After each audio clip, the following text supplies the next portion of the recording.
Trent Bradshaw, Brandon Rogers, Bradshaw Financial Planning, and thank you for joining us for Mind Your Money. Today is April 15th, 2020. We're coming to you right around 10 a.m.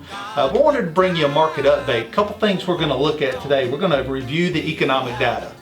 The second thing we're going to jump in, we're going to talk about overall Fed balance sheet like we've discussed before. And then the third thing, updates on the portfolios.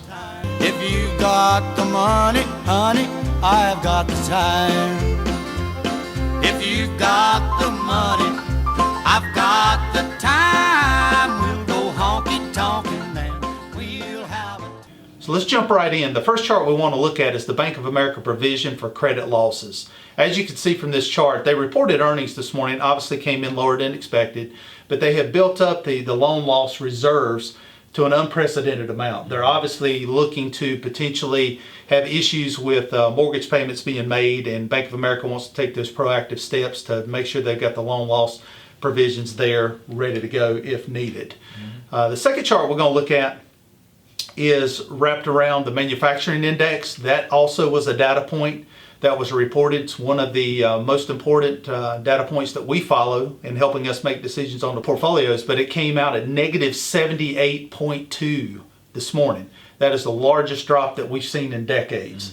Obviously, this is bad for the month of March. Can you imagine what's going to happen in the month of April? So again, it's something we've got to keep an eye on. Talk about auto sales.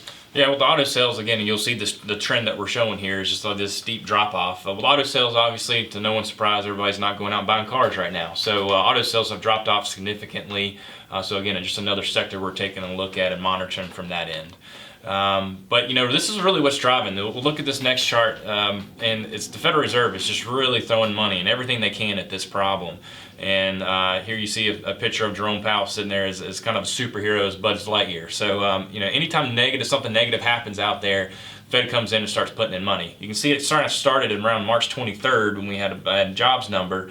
And about $2 trillion got pumped in there, another $2 trillion after that. The next jobs numbers, probably another $2 trillion after this week's job numbers on Thursday morning. So every Thursday morning is when they report that. So we're continuing to see when we get this bad information, Federal Reserve steps in and puts more money in the economy. So it's helping. That's why you're seeing some of these pops on those bad days of unemployment. But again, that you can't really fight the Fed at the moment, and that's what we're really monitoring. To kind of tie into that, we've got obviously the portfolios themselves. So we've made some decisions to kind of put some of this money back to work while the market's down still, and on these low days we'll kind of ease some money back in. We're not going into all in crazy equities at the moment. We're just trying to be in those defensive stocks that we think will perform well in times like these. But we'll continue to monitor everything and keep everyone informed. Obviously, we want you to stay safe out there and stay at home. And let us know if you have any questions. Join us on social media. Make sure you get all these updates from us. But I'm Brandon Rogers and Trent Bradshaw with Mind Your Money. We'll make all the night spots, dance, drink beer and wine. If you've got the money, honey, I've got the time.